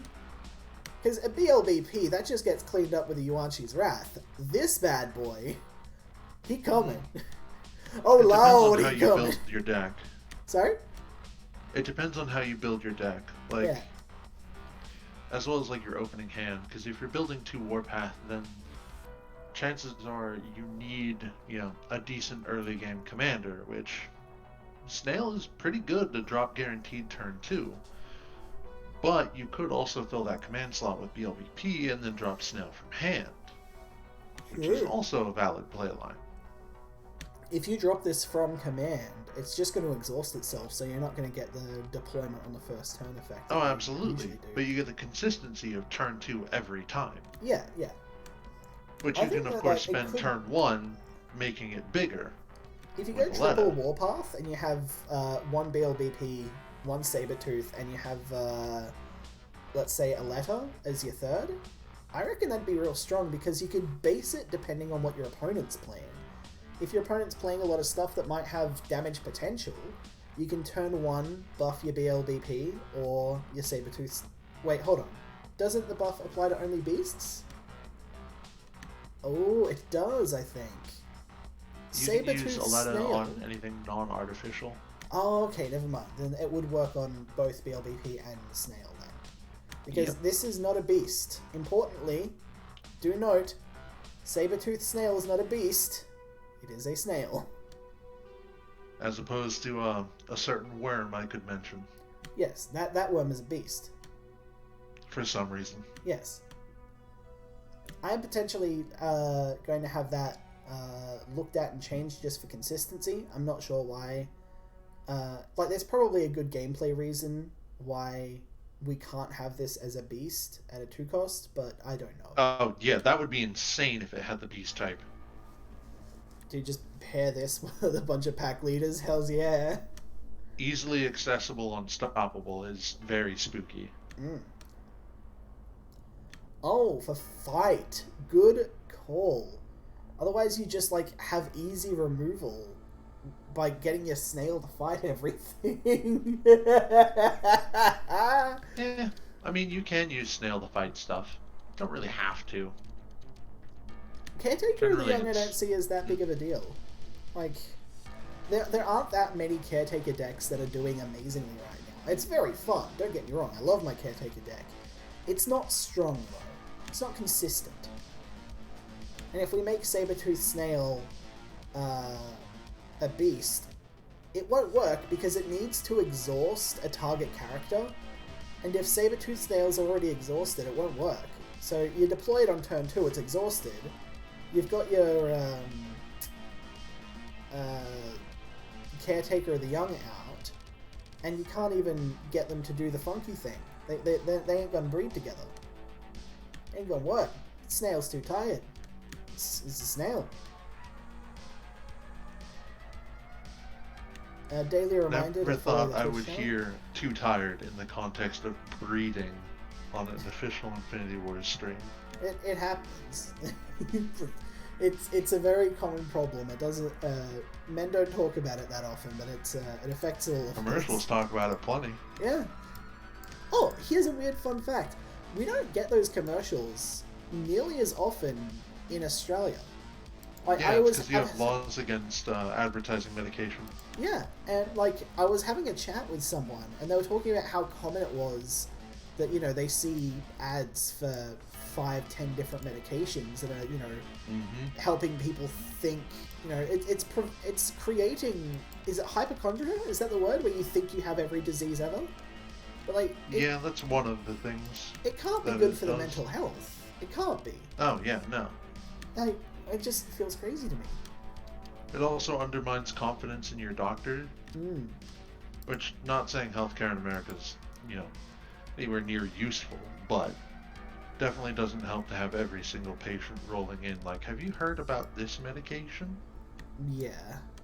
I went to doctor school for 18 years so I could tell you that you have this specific illness, and you saw a 30-second ad and think you know better than me. Yeah. Good for you. Alright, so that is probably going to be the last reveal for today. I'm going to finish up last minute questions. If there's anything that you want to know, now's the time to ask. I'm going to go ahead and delete Vesta. So we just have Sabertooth Snail.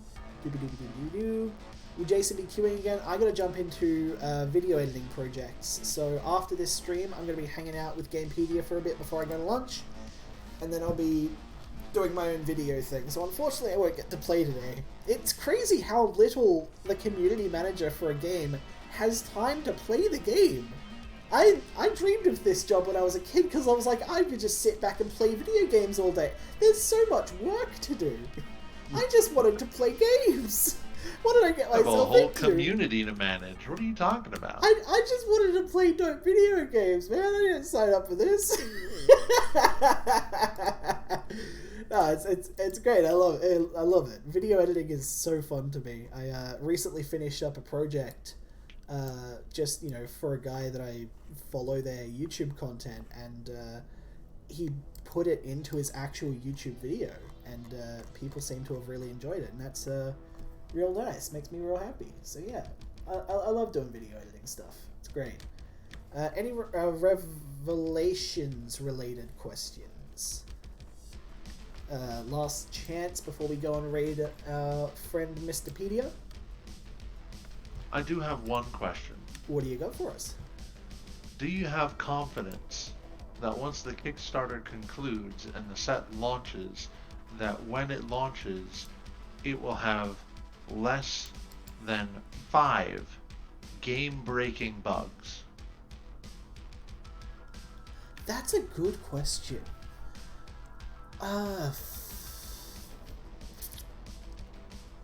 Less than 5. Less than 5. I'm not necessarily confident. I was expecting about 5. So that is on release day, mind you, and all of that would very likely be hot fixed within a day or two. And, you know, the third day of Revelations would be a great experience in theory.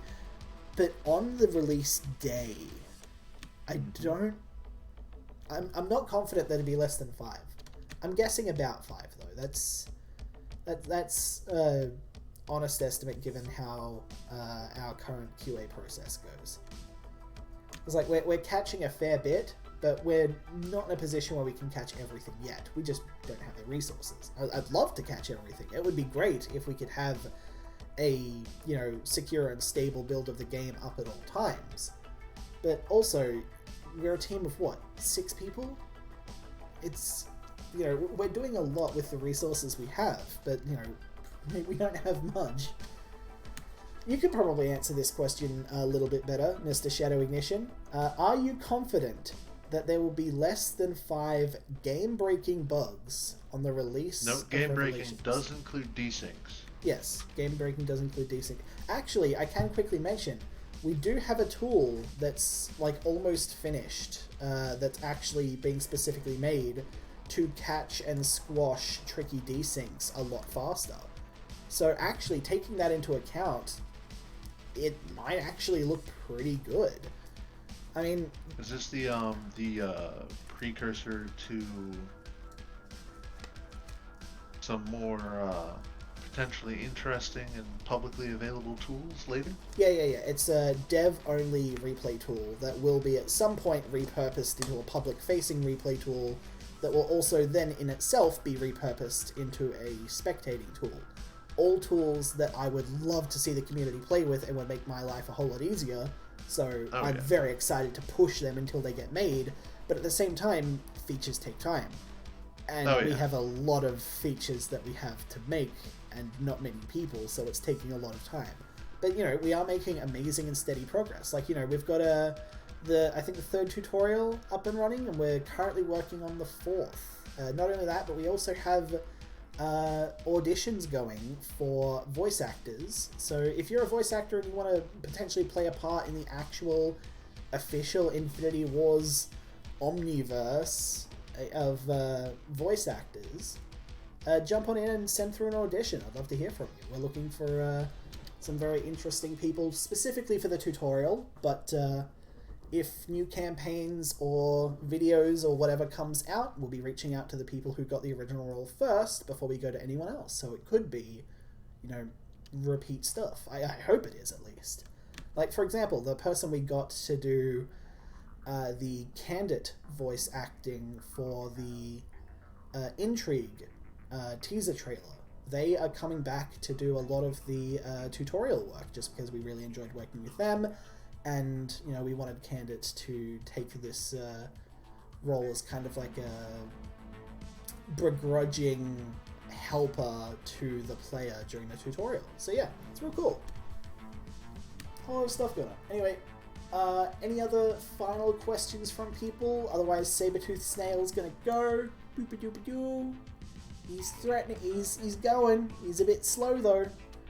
He's a bit of a slow snail, so he's taking his time. I mean, hopefully nothing game breaking. I can't really say myself. It's been fixing up tutorial 3 for release. Haven't touched the general gameplay in a while. Yeah, that's totally understandable. We're all very heads down, thumbs up, all working in 5 different areas, but all heading in the same direction.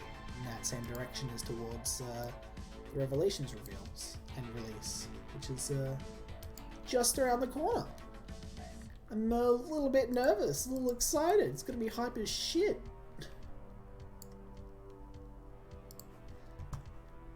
Alright, I think that's everything we've got time for, and I need to go to the bathroom, so I'm going to end this stream here. Awesome. Thank you guys so much for watching. It's been an absolute pleasure. Remember to follow Twitch channel, subscribe on YouTube, all that good stuff. You should know the drill by now. You've seen people's outros and stuff. We're going to go raid a friend of ours who is currently streaming Infinity Wars Classic, which is fantastic. He's going to be great. In the meantime, you know, do everything you can to stay hydrated. It's a fantastic day to not die of dehydration, just in my humblest opinion.